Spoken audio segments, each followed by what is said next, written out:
Hello everybody and welcome back to the Siege Mailbox. This is a video series where I'll be taking questions from you, the viewer, which you can leave in the comments for this video if you want to appear in the next one. Now in the first episode for this series, I did say it was inspired by the series that Matimio done, and a lot of you were dropping comments wondering where Matimio has gone since he stopped posting on YouTube. So I just want to say, I did reach out to him. He streams frequently all the time on Twitch, and he simply got burnt out from making YouTube videos. So if you want to check him out, I'll link his Twitch in the description, and let's get into this video. So this first question is by Aiden, and he asks, what are your thoughts on the shield rework? Some believe it made shield ops ridiculously hard to counter, and others think it was well deserved. Now, as some of you may know, I've made a name for myself being a shield player and a Monty player, so this is coming from the perspective of someone whose most used operator for the past 2 seasons is Monty. So I feel like I can give quite a good review of the shield rework. And I'll start off by saying I thought the shield rework was definitely deserved. It was about time that they decided to clean up the mechanics a bit and unify shields across the board, opening the gate to get more shield operatives in the future, as well as using the standard ballistic shield on more operators other than just fuse. And it was one of my favorite changes that ever came to this game. However, now that we are about 2 seasons into the shield rework,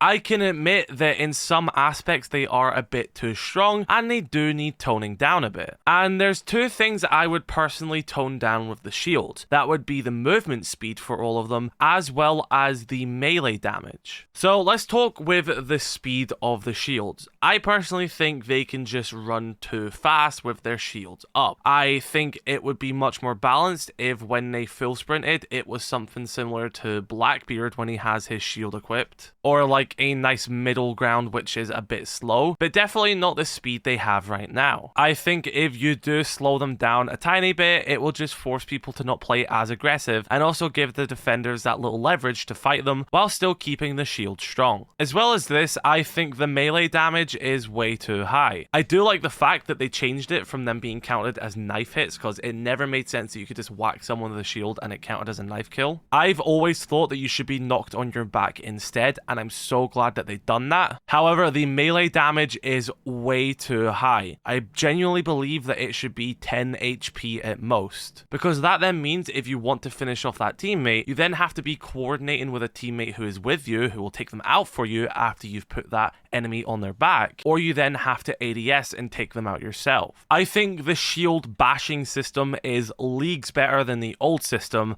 I just think it needs to be toned down a bit and put more in a tactical aspect. It should be used for assisting kills, or then if you want to kill them yourself, you have to expose yourself, rather than you being able to 2-bash people without having to drop your shield. I think that is too strong. In the similar aspect, I thought it never made sense that hitting someone once with a shield counted as a knife kill. I also don't think bashing someone with a shield twice should instantly kill them. It should just immobilize them for a minute while someone else then acts off that kill, because that would keep shields much more tactical and less frag heavy. Now, I know this is still something they are tweaking. Of course, this rework is still relatively new and it's something that will change as time goes on, but I definitely think those 2 things will still keep this vision of the rework there, still keep the shields better than they were pre-rework, but just make them less aggressive and less oppressive as they currently are, because right now I do think they are a bit too strong. This next question by Kaze says, do you think Ubi should add more weapons to Siege? If so, how many?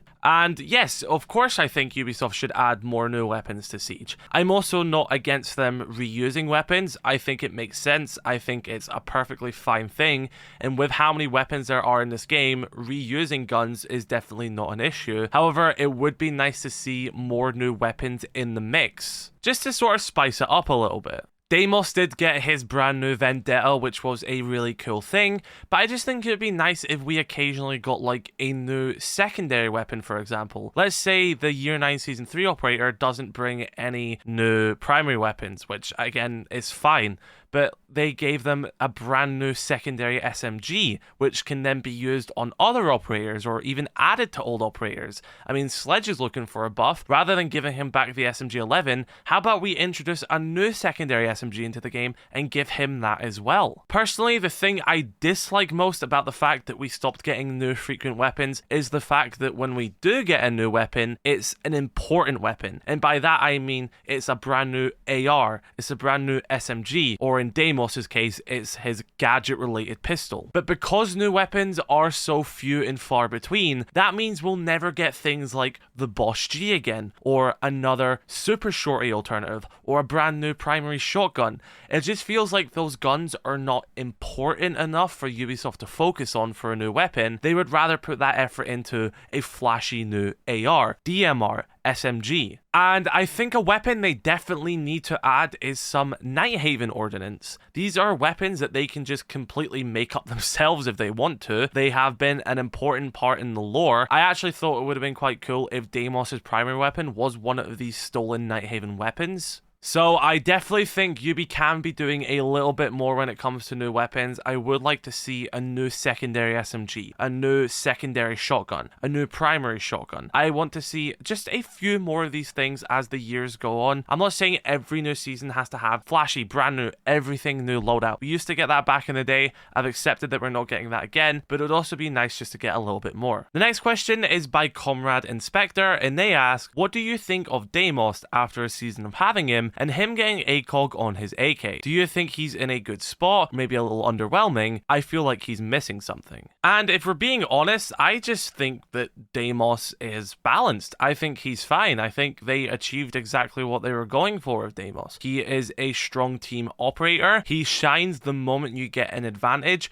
When it goes from a 5v5 to a 5v3 and then you start tracking people with Deimos, you can get that perfect collapse on the enemies, and that's exactly what he was intended to do. I recommend watching my last video where it's just me playing Deimos and Sam Fisher only in those clips, and it's really fun, and you'll see what I mean in the Deimos clips of how you can truly use him to his potential. And when it comes to his weapons, I think he is more enjoyable to play now, considering yes, he did get ACOG, which to be fair came at the beginning of his launch cycle, so isn't really anything that was, you know, we didn't really experience other than on the test server. But more recently, he got grips on his AK. Now, this is the same AK which Nomad has. She didn't get grips, only Deimos did. And I definitely think that was an improvement to Deimos. I still am not massive on the AK. I definitely am enjoying it more now in Deimos' hand than I was before. I still wish they did go with their original plan to give him Maverick's M4. If you don't know, we did learn that M4 was on the table for Deimos, but was eventually not decided to go on with because it would have maybe been too strong for him. I don't think it would have. I think it would have fit his kit perfectly, and I still wish that they went with the M4 option. Now, it's clear that that then went to Striker during the development because Striker was the next attacker that came out, and she has the M4. So I do still wish that went to Deimos, but I guess it is what it is. And with the version of Deimos we do have, I think he's balanced. I think he is rewarding for players who use him correctly, and they definitely made sure that they weren't releasing another Lion, and I think they just done a great job with Deimos. I think he's fine. This next question asks, if there was ever a Siege TV show made, who would you want the main character to be and what would you want it to focus on? I think this is a pretty fun question. If there was ever a series, I could imagine maybe being like an anime style one on like Netflix or something like that, and I would actually like a brand new original operator to be focused on in the show, who would then eventually be added into Siege itself. I think that could be a really fun way to build up a character, as well as keeping it related to the lore. I think that'd just be a really fun aspect. Now, the boring part of this question is, as far as I'm aware, I don't think Ubisoft can actually make a Siege TV show. I think Amazon have the rights to like Rainbow Six and Tom Clancy related TV shows and stuff like that, and movies.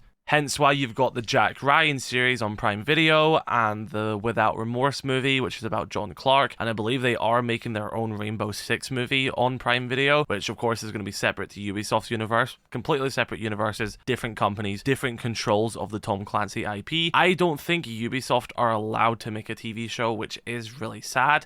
So our next best thing would be a single player game, because games they do have the rights to. Sort of twist on that question, yes, I would like a Siege TV show. We'll probably never get it due to licensing and the rights. However, a game, you know, with that same aspect could be really fun. This next one by JC Squishy asks, Kudos, in your opinion, are there operators that deserve an elite skin who don't already have one? And I will go out and say, I think every operator deserves an elite skin. I am quite surprised that they've just released a second elite skin for Mute. It's fine. It's nothing crazy. It's like, I think it's okay, and I'm not against it, but I'm just kind of surprised that they've done that. To me, an operator I think that I really want an elite skin for would be Osa. I've always loved playing Osa since she came out. She's one of my favorite operators, but as well as this, she's responsible for making all of Nighthaven's gear. So she's already made a bunch of the skins which are in game. Kali's elite skin was made by Osa. Think's elite skin was made by Osa. Legion's elite skin was made by Osa when they were still working with Rainbow. That shark skin for Legion as well, which was in one of the most recent battle passes, was made by Osa. That pulse bundle, which is in the current battle pass for Operation New Blood, was made by Osa. There are so many Nighthaven suits in the game right now which are canonically made by Osa and the QCR department, that the fact that she doesn't have her own Nighthaven suit as a skin is really weird in my opinion, and just quite surprising that she hasn't had a Nighthaven elite yet. If she gets an elite skin and it isn't a Nighthaven suit for her, I'm going to be very disappointed, because if I'm being honest, I hate Osa's design. For a character who is as cool as her and as smart as her and as interesting as her